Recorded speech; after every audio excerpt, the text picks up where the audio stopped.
चलो जल्दी से बाइनेंस खोल के देख लेते हैं और देखते हैं कि वाजिरेक्स रिमूव हो गया है क्या।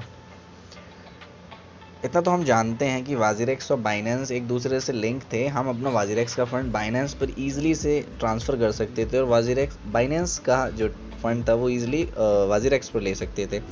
बट अभी न्यूज़ के चलते काफ़ी ज़्यादा प्रॉब्लम्स आ रहे हैं दोनों CEOs के बीच में। ट्विटर पर इन दोनों के बीच लड़ाई सी चल रही है। तो अभी सबसे पहला काम चेक कर लेते हैं कि हमारा यहाँ से वाजिरेक्स गायब हो चुका है, क्योंकि बिकॉज़ हम अपना जो फंड था ना एक दूसरे से ट्रांसफ़र करते थे, ईजिली ख़रीदते थे वाजिरेक्स पर और यहाँ पर इसको ट्रांसफ़र कर देते थे स्टेकिंग लेने के लिए। तो जल्दी से चेक कर लेते हैं, वॉलेट में चलते हैं। देखो यहाँ पर मेरा कुछ फ़ंड है तो प्लीज़ नज़र मत लगाना, ओके। अब चलते हैं थर्ड पार्टी अकाउंट्स पे। अब यहाँ देखेंगे तो हमको सिर्फ टोको क्रिप्टो, बाइनेंस TRN, जैक्स एंड पैक्स पे दिखाई दे रहे हैं सिर्फ। वरना आप अगर पहले के स्क्रीनशॉट में लगाऊं तो यहाँ पर अगर कंपेयर करें तो यहाँ पर हमको वाजिरेक्स तीसरे नंबर पर दिखाई देता था, बट अभी यहाँ पर नहीं है। हम इसलिए क्या करते थे कि अपना फ़ंड था वाजिरेक्स का वो यहाँ ट्रांसफ़र कर देते और वह यहाँ से बाइनेंस से अपना फ़ंड वहाँ ले जाते थे विदाउट पेइंग एनी फ़ीस। तो ये बहुत अच्छा सिस्टम था, बट अभी यहाँ से हट गया है तो हमारा फ़ंड का क्या होगा इसको मैं किसी और सेपरेट वीडियो में बताऊंगा। यहाँ से अपना फ़ंड कैसे किसी भी और एक्सचेंज पर आप ले जा सकते हो, तो इसके लिए हम एक सेपरेट वीडियो बनाएंगे। आप इसकी डिमांड कमेंट सेक्शन में कर सकते हो मुझसे। तो चलते हैं ऐसा क्यों हुआ, एक आर्टिकल पर नज़र डालेंगे जिसमें पूरी डिटेल है ऐसा क्यों हुआ और आगे क्या हो सकता है। तो उस आर्टिकल पर चलते हैं without wasting any further time. So let's go. अब यहाँ हम आ चुके हैं इंडिया टाइम्स की वेबसाइट पर। यहाँ पर एक आर्टिकल पब्लिश है जिसका टाइटल है ED freezes bank accounts of WazirX worth ₹64.67 crore. Almost 65 crore रुपए के आसपास ED ने इनका बैंक फंड फ्रीज कर दिया है।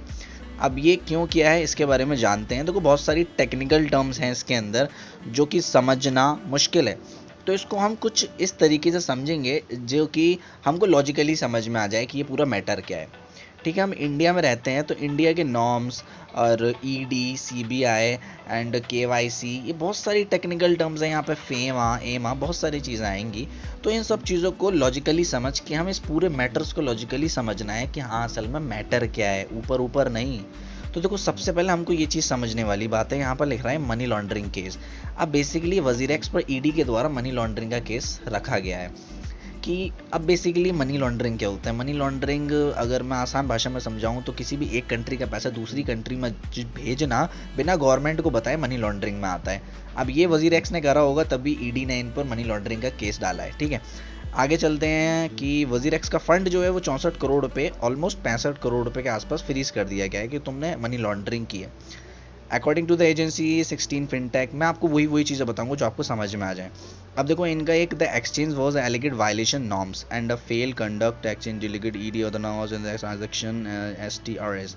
ठीक है, देखो इन्होंने बेसिकली क्या करा है, वायलेशन ऑफ KYC नॉर्म्स। अब KYC क्या होती है, नो योर कस्टमर नॉर्म्स। एक KYC का रूल है जो इंडिया में चलता है कि तुम कोई भी एक अगर कंपनी हो तो अपने कस्टमर का डेटा इस तरीके से रखो जब भी कोई बात आए तो हमको दिखा पाओगे तुम्हारे पास कितने कस्टमर्स हैं। तो ये KYC का नॉर्म्स होता है बेसिकली।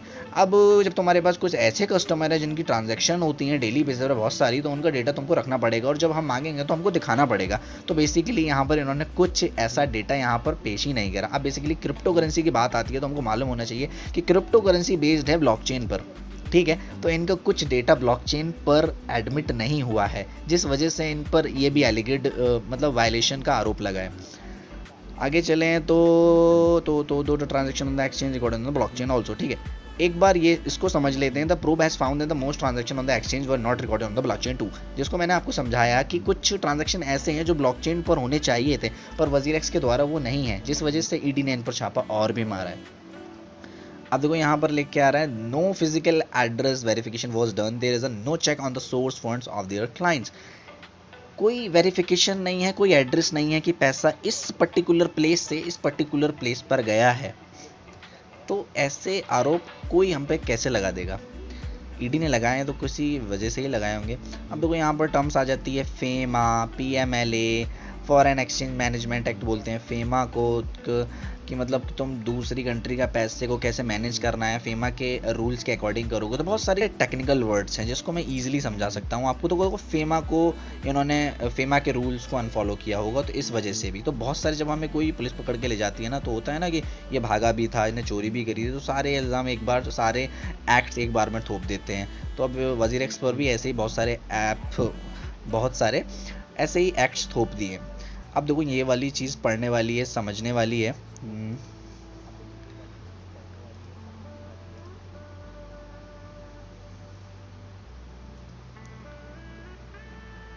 अब देखो यहाँ पर ये वाली चीज़ समझने वाली है बहुत तमीज़ से। एजेंसी यानी कि वजीरेक्स पर एक वायलेशन ये है कि इनका जो रिलेशन था वो ऐसे एप्लीकेशन के साथ था जो कि चाइनीज़ थे और लोन प्रोवाइडर थे।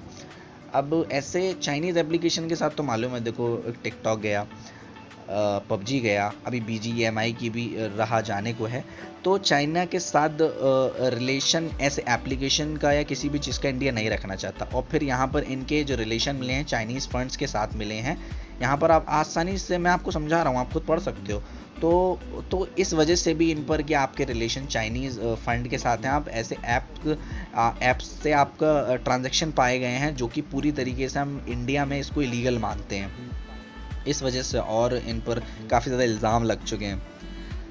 अब मेन चीज़, अगर मैं नीचे ना जाऊं, बस इतना सही, अभी इसको कवर अप करते हैं। होप कि आपको मैं अच्छे से समझा पा रहा हूँगा।